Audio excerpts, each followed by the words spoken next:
해가 떠야 사는 남자 한국미래에너지 김유한 대표입니다. 오늘 정말 오랜만에 영상을 찍고 있습니다.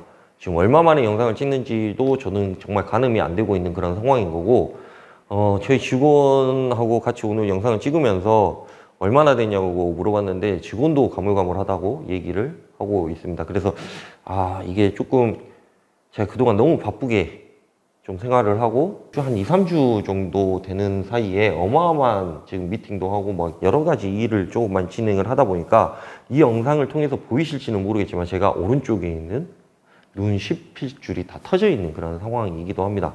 그래서 상당히 피로감이 조금 있는 그런 상황이기는 한데 그래도 해야 될 것은 해야 되기 때문에 지금 영상을 찍고 있는 거고, 원래 이 이야기는 예전에 한번 유튜브 통해서 공유를 해드렸으면 좋을 것 같다는 생각이 들어가지고 만들어 놓은 영상인데 한번 봐주셨으면 좋을 것 같다는 생각이 들고, 영상이 아마 7월 초부터 해가지고 올라갈 것 같다는 생각이 드는데, 이 영상이 끝나고 나면 오늘 발표하는 전기료 인상안 관련해가지고 이야기가 나올 것 같다는 생각이 듭니다. 그래서 그 내용에 대해서도 좀 간략하게 좀 설명하는 그런 내용들이 좀 있었으면 좋을 것 같다는 생각이 들고, 여하튼 오늘은 기준금리 관련해가지고 그 부분에 있어서 한번 말씀을 드려야 될 것 같다는 생각이 듭니다. 태양광을 하시는 분들은 대부분 대출을 내가지고 태양광 사업을 시작을 하게 됩니다. 근데 문제는 금리에 대해서 상당히 민감하게 반응을 해야 되는 것도 태양광 사업을 하시는 분들의 조금 어떻게 보면 숙명과 같은 그런 이야기일 수도 있는데, 요즘 빚 없는 사람들이 있습니까? 그리고 요즘 이자 얼마씩 내고 있습니까? 물론 제 영상 유튜브를 보시는 분들 중에서는 태양광 사업을 지금 현재 하고 계시는 분들도 계실 거고, 아니면 새롭게 태양광 시장에 진입을 하고자 하시는 분들도 분명히 계실 거라고 생각이 듭니다. 근데 우리가 지금 현재 태양광 사업을 하고 계시는 분들이 이자를 얼마씩 내고 있는가? 지금 현재 기준금리 봐보면 현실적 한국은행 기준금리 1.75%입니다. 기준금리가 0.25% 오를 때마다 체감하는 기준금리 플러스 가담금리는 약 1% 이상이 됩니다. 그러면 1% 이상이라고 얘기를 하는 것은, 저도 물론 빚이 있습니다. 저도 10억 가까이 되는 빚이 있습니다. 어쩔 수 없이 토지 매입 관련해가지고 회사에서 매입을 하지 못하니까 제가 매입을 해가지고 거기서 대출받아서 매입을 한다거나 이런 부분들이 있기 때문에 어쩔 수 없이 한 10억 가까이 되는 대출이 있기는 하지만, 그 대출이 점점 이자 내는 비용이 상당히 세지고 있다 라는 것은 여러분들도 지금 현재 체감을 하고 계실 거라고 저는 생각을 하고 있습니다. 그래서 0.25%씩 오를 때마다 우리가 생각하는 가상금리까지 포함한 기준금리는 약 1% 이상이 되고 가고 있다라는 것에 좀 동의를 해주셨으면 좋을 것 같다는 생각이 들고, 당연히 동의를 하실 수밖에 없는 그런 상황이시겠죠. 기본적으로 요즘 태양광 금리는 4%대 중후반에서 5%대 좀 5%대까지도 가고 덜어는 6%까지 가시는 분들도 계세요.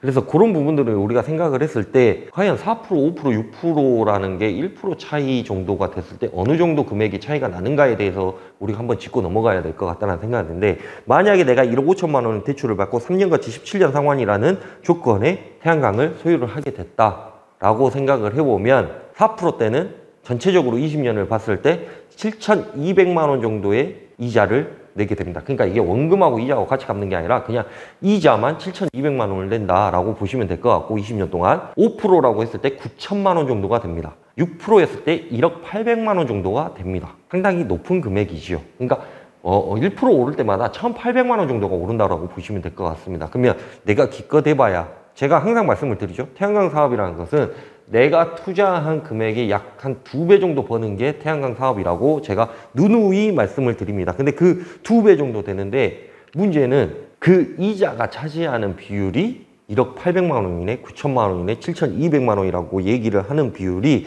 어마어마하게 큰 비율입니다. 그러니까 거의 내가 태양광 사업을 하기 위해서 내가 투자한 금액 정도를 이자를 낸다라고 보시면 상당히 큰 금액이라고 보실 수밖에 없는 게 사실입니다. 원금도 따로 갚아야 되는 거고요. 그래서 그런 부분들이 있기 때문에 어떻게 봐보면 내가 투자를 하고 은행에서 더 많은 투자를 해주고, 그래서 어쩔 수 없이 은행이 원금하고 이자 플러스 해가지고 약 3분의 2 정도의 수입을 갖고 가는 거고, 나는 3분의 1 정도의 수입을 가지고 간다. 그 수입이 약 내가 투자한 금액에서 약 2배 정도 된다라고 보시면 마음이 편해질 겁니다. 그러니까 내가 예를 들어서 한 8천만 원 정도 투자를 했다. 그러니까 내가 원금 은행에서 대출을 받은 2억 3천만 원짜리인데 내가 8천만 원을 내가 내 거 자기 부담금으로 내고 그 다음에 1억 5천만 원을 은행에서 냈다라고 봐보면 내가 순수하게 20년 뒤에 갖고 가는 금액은 약 1억 6천만 원에서 1억 7천만 원 정도 된다. 그래서 제가 항상 얘기를 하는 게 내가 투자한 금액에서 20년 동안 2배를 벌 수 있는 게 태양광 사업이다 라고 보시면 될 것 같습니다. 근데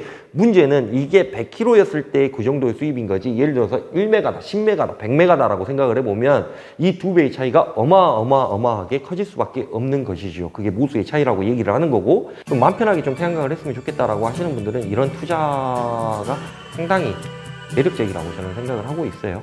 그래서 그런 부분들이 있기 때문에 조금은 이자를 내는 거에 대해서 민감할 수밖에 없다. 근데 현재는 기준금리가 계속해서 상승을 하고 있는 그런 상황에서 0.25%가 상승을 하게 되면 내가 이자를 내는 거는 거의 1% 정도의 이자를 더 낸다라고 보시면 될 것 같다라는 생각이 듭니다. 기준금리를 계속 올릴 것이라는 지배적인 분위기가 있습니다. 지금 1.75%인데 2%대가 가고 3%대가 가고 이럴 것이라는 얘기가 분명히 존재하고 있습니다. 어쩔 수 없이 그렇게 가야만 하는 그런 상황이기도 하고요.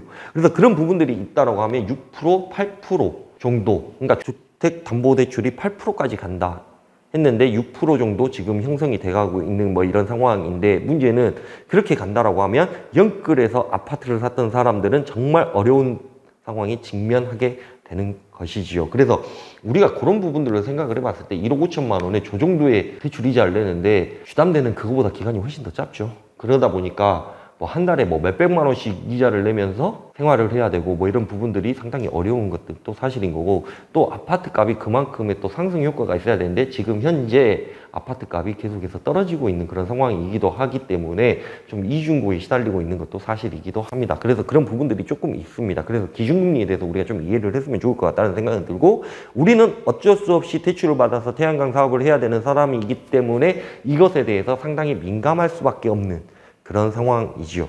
포스트 코로나 시대에 살고 있는 저희입니다. 정말 말도 안 되는 역병이 창궐을 해가지고 지금 그 3년간 아주 힘들게 살아가고 있는 그런 사람들이 저희 시대인 사람들입니다. 경기 침체는 계속되나 물가는 계속 상승하고 있는 요즘입니다. 이것을 우리는 스태그플레이션이라고 얘기를 합니다.